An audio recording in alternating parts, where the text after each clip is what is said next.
You're not losing, but you feel behind, and that feeling is dangerous. Because it convinces disciplined people that they're failing. Daniel wasn't broke. He had savings, he had discipline, he had direction. He wasn't reckless, he wasn't lazy, he wasn't confused. But every time he opened his phone, someone else looked ahead. Higher income, better car, faster growth, more visibility, more celebration, and slowly, progress started feeling like failure, not because he was stagnant, but because he was measuring in the wrong direction. Comparison doesn't scream, it whispers. It doesn't say, you can't win. It says, you're late. And that idea is more destructive than rejection, because rejection attacks your effort. Comparison attacks your identity. Rejection says, try again. Comparison says, you should already be further. And when a disciplined person believes they're late, they panic. Daniel wasn't competing with reality. He was competing with perception. He didn't see debt behind the luxury car. He didn't see investors behind the startup success. He didn't see family money behind the confidence. He didn't see 10 years of invisible failure behind the overnight win.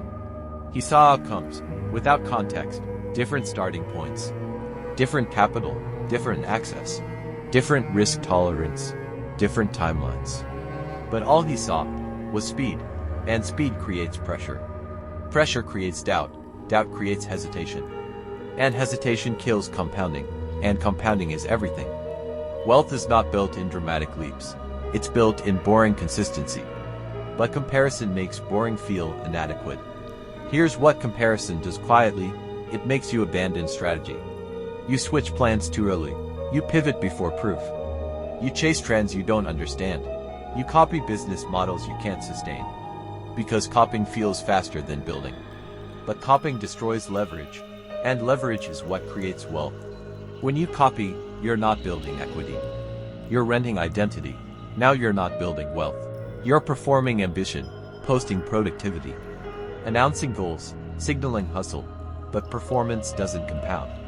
Consistency does. Silence compounds. Depth compounds. Focus compounds. Wealth is built in silence. Comparison is loud. Wealth grows through repetition. Comparison demands acceleration. Wealth rewards patience. Comparison rewards visibility. And if you are the first in your family trying to build something, visibility is seductive, because you want proof that you're progressing. But proof is internal before it's external. The problem isn't that someone else is ahead. The problem is, you're watching them more than you're watching your own growth, and attention determines expansion. What you measure grows, where your focus goes. Your discipline follows. One night Daniel noticed something uncomfortable. The days he consumed the most content were the days he executed the least. He wasn't tired. He was overstimulated. He wasn't behind. He was distracted. Fragmented focus creates fragmented results. He realized something powerful. Information feels productive, but execution builds assets. Scrolling gave him dopamine. Execution built his future, and dopamine is not the same thing as progress. So he made a decision. He would measure progress against one person only: his past self, yesterday's income, last month's discipline, last year's skill level. Not strangers, not highlight reels, not timelines he didn't choose, because wealth is personal, and timelines are individual. If you want to escape comparison, do 3 strategic things. First, reduce exposure. Not permanently, strategically. Curate what you consume.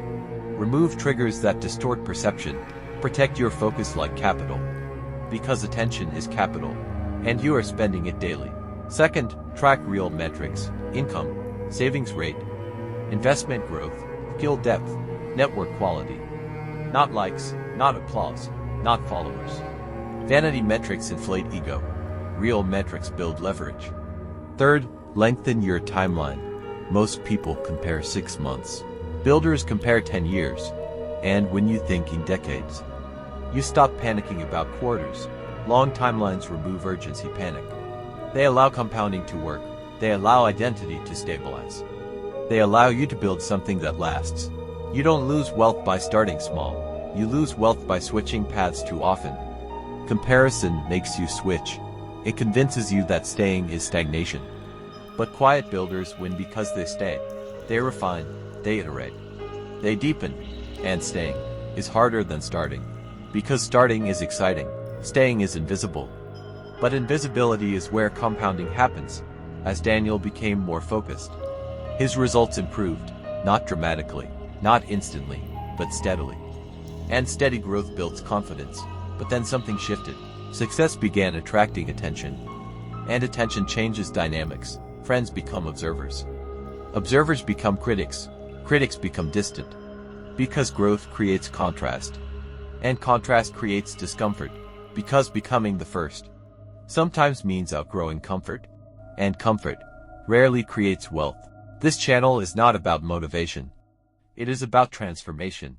Every video you watch here is one step closer to becoming the first millionaire in your family.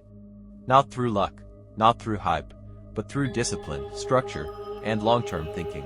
We are building thinkers. We are building investors. We are building legacy creators.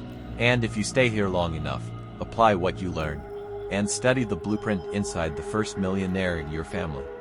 You won't just change your income, you'll change your bloodline. So if this video shifted your thinking even a little, subscribe, because this is not just content. This is preparation. And 10 years from now, you'll either look back and say, I started when it was small, or I wish I did. Choose wisely. I'll see you in the next lesson.